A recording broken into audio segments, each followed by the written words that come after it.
Halo anak-anak semua, kembali lagi dalam channel Bimbel Online. Bagaimana kabar kalian semua? Semoga dimanapun kalian berada, kalian selalu sehat, tetap ceria, dan tentunya tambah semangat lagi belajarnya.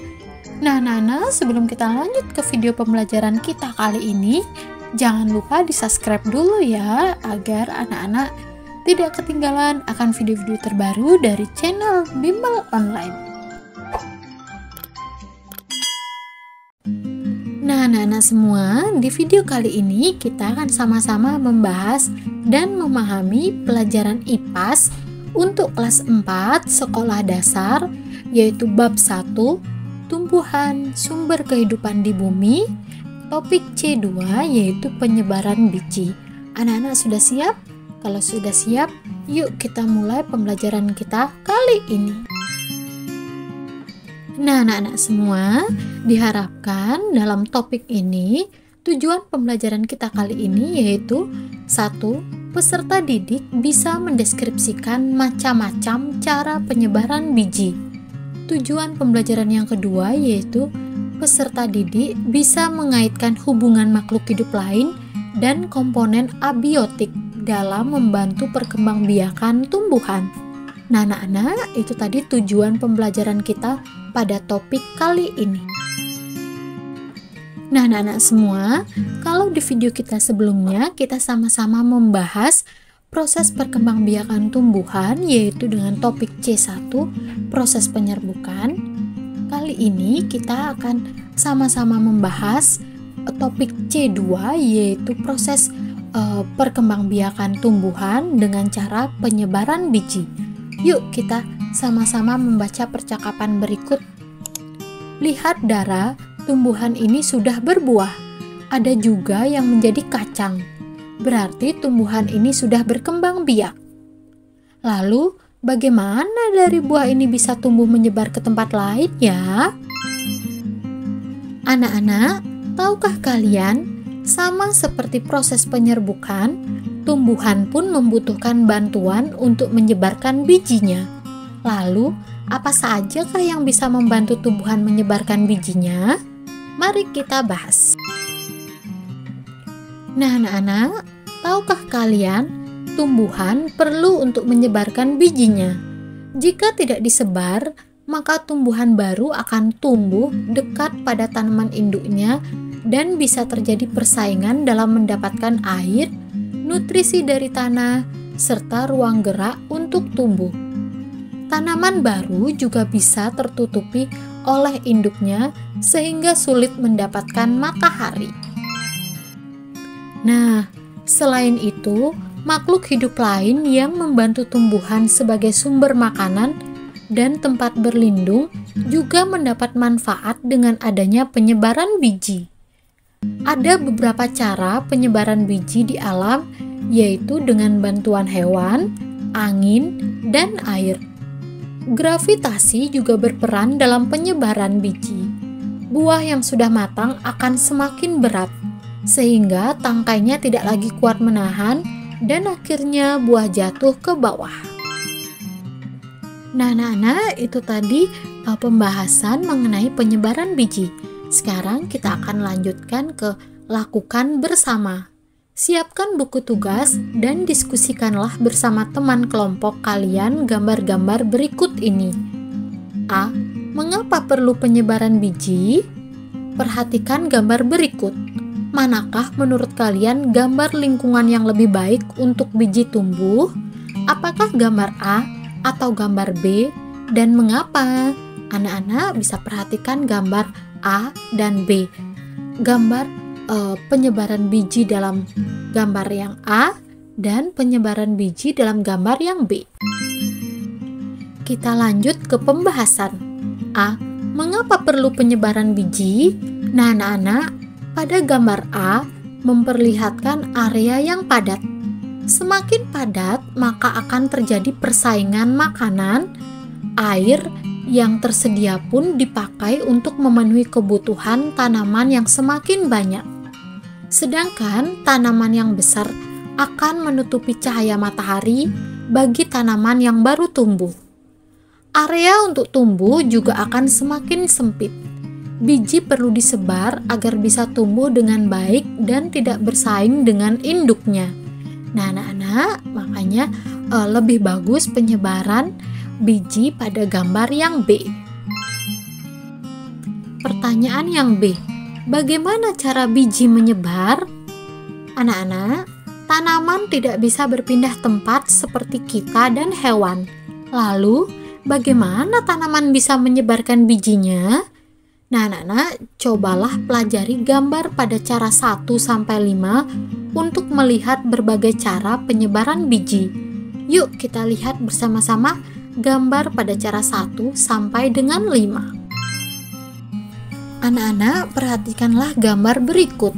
Di sini ada cara 1 sampai dengan cara 5, yaitu penyebaran biji. Mari kita lihat cara yang pertama, yaitu penyebaran biji dengan bantuan hewan. Yang kedua, penyebaran biji dengan hewan juga. Cara yang ketiga yaitu penyebaran biji dengan air. Cara yang keempat, penyebaran biji dengan angin. Yang kelima, cara penyebaran biji yang dibantu oleh hewan. Yuk kita ke pembahasannya satu persatu. Yuk kita bahas satu persatu cara 1 sampai dengan cara 5. Yang pertama yaitu penyebaran biji dengan bantuan hewan, yaitu dengan cara hewan memakan buah-buahan. Nah, bagian yang dimakan adalah bagian daging buahnya. Hewan ini akan membuang biji yang tidak dimakannya. Contohnya tanaman apa? Tanaman yang berbuah, contohnya adalah pohon apel. Contoh hewannya adalah hewan pemakan buah. Nah, anak-anak, lihat gambar seperti gambar di samping ya. Cara yang kedua yaitu penyebaran biji dengan bantuan hewan. Hewan seperti apa? Contoh hewannya yaitu hewan berbulu seperti kelinci. Caranya bagaimana? Cara penyebaran bijinya adalah dengan cara biji-biji yang berjarum kecil mudah menempel di bulu kelinci. Kelinci merupakan hewan yang suka masuk ke semak-semak tumbuhan. Saat kelinci berlompat dan berlari, biji akan jatuh dan tersebar. Contoh tanamannya apa saja? Contoh tanaman dengan biji berduri-duri yang bisa menempel pada bulu-bulu kelinci. Kita lanjut ke cara penyebaran biji yang ketiga yaitu dengan bantuan hewan. Hewan yang seperti apa? Hewan pemakan buah yang suka bergerak dan berpindah-pindah tempat seperti burung. Cara penyebaran bijinya bagaimana? Contohnya gajah. Gajah merupakan hewan pemakan tumbuh-tumbuhan. Badannya yang besar membuatnya juga memerlukan makanan yang banyak. Biji buah akan keluar bersama kotorannya. Saat itu gajah sudah berada di tempat yang lain dan biji tersebar dari induknya. Contohnya tanaman seperti apa? Tanaman berbuah dan berbiji.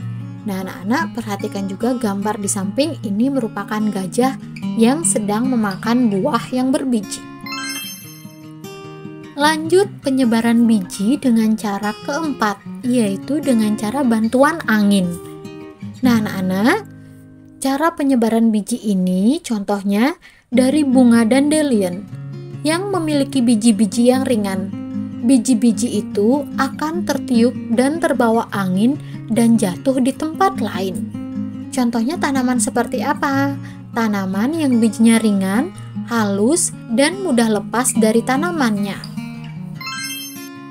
Nah, cara yang terakhir yaitu cara kelima dengan bantuan air.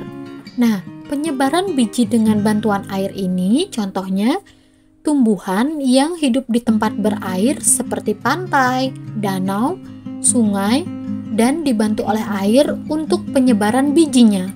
Contohnya, buah kelapa akan terbawa oleh arus air laut dan terdampar di tempat yang lain. Contohnya tanaman seperti apa? Tanaman yang hidup di daerah air. Umumnya buah akan mengambang sehingga bisa ikut terbawa arus air sehingga dapat berpindah tempat ke yang lainnya. Nah, anak-anak, itu tadi 5 cara penyebaran biji. Nah, anak-anak, akhirnya kita sudah sampai di kesimpulan pada topik kita kali ini, yaitu topik C2, yaitu penyebaran biji. Nah, anak-anak, yuk kita sama-sama membahasnya. Yang pertama, mengapa tumbuhan perlu menyebarkan bijinya? Yang kedua, apa manfaat bagi makhluk hidup lain dengan adanya penyebaran biji? Yang ketiga, apa saja yang membantu tumbuhan menyebarkan bijinya? Yang keempat, setelah mempelajari penyerbukan dan penyebaran biji, menurut kalian apa yang dibutuhkan oleh tumbuhan dari manusia? Yuk kita bahas. Yang pertama, mengapa tumbuhan perlu menyebarkan bijinya? Jawabannya adalah agar bisa tumbuh di lingkungan yang baik dan tidak mengalami persaingan dengan induknya, dan tentunya mendapatkan akses ke cahaya matahari. Nah, anak-anak, itu perlunya tumbuhan menyebarkan bijinya. Yang kedua, apa manfaat bagi makhluk hidup lain dengan adanya penyebaran biji? Manfaatnya yaitu sebagai sumber makanan untuk hewan-hewan yang tersebar di banyak tempat. Dan hewan-hewan juga bisa menggunakan tumbuhan sebagai tempat berlindung. Sedangkan manusia bisa mendapatkan udara segar dari adanya penyebaran biji pada tumbuhan. Nomor 3. Apa saja yang membantu tumbuhan menyebarkan bijinya? Jawabannya adalah yang membantu tumbuhan menyebarkan bijinya yaitu dengan cara bantuan hewan, bantuan angin, dengan bantuan air, dan dengan bantuan tumbuhan itu sendiri. Contohnya apa? Contohnya dengan pecahnya kulit biji atau buah. Nomor 4. Setelah mempelajari penyerbukan dan penyebaran biji, menurutmu apa yang dibutuhkan oleh tumbuhan dari manusia? Jawabannya adalah yang dibutuhkan tumbuhan dari manusia yaitu manusia dapat merawat dan menjaga keteraturan yang sudah ada. Manusia juga bisa membantu penyebaran biji dan penyerbukan. Maksud dari keteraturan itu adalah tanpa campur tangan manusia, alam sudah memiliki cara sendiri untuk bertahan hidup. Sedangkan manusia dengan akal yang diberikan perlu mencari cara agar keteraturan itu tetap terjaga. Nah, anak-anak, yuk kita belajar lebih lanjut agar lebih paham. Tahukah kalian, burung dan hewan mamalia juga bisa membantu penyerbukan pada bunga. Ada yang pemakan nektar, ada yang pemakan serbuk sari, atau mencari serangga yang hinggap di bunga. Aktivitas hewan berpindah-pindah antar bunga ini turut membantu penyerbukan tanaman. Apa yang sudah aku pelajari dari topik kita kali ini? Yang pertama, bagian bunga yang berperan sebagai alat berkembang biak adalah putik. Putik ini merupakan alat kelamin betina, dan benang sari yaitu alat kelamin jantan. Yang kedua, penyerbukan. Penyerbukan adalah proses bertemunya serbuk sari dan putik. Serbuk sari menempel di kepala putik, kemudian bakal biji di putik akan berkembang menjadi biji. Yang ketiga, proses penyerbukan terjadi bisa dengan bantuan hewan, angin, juga manusia.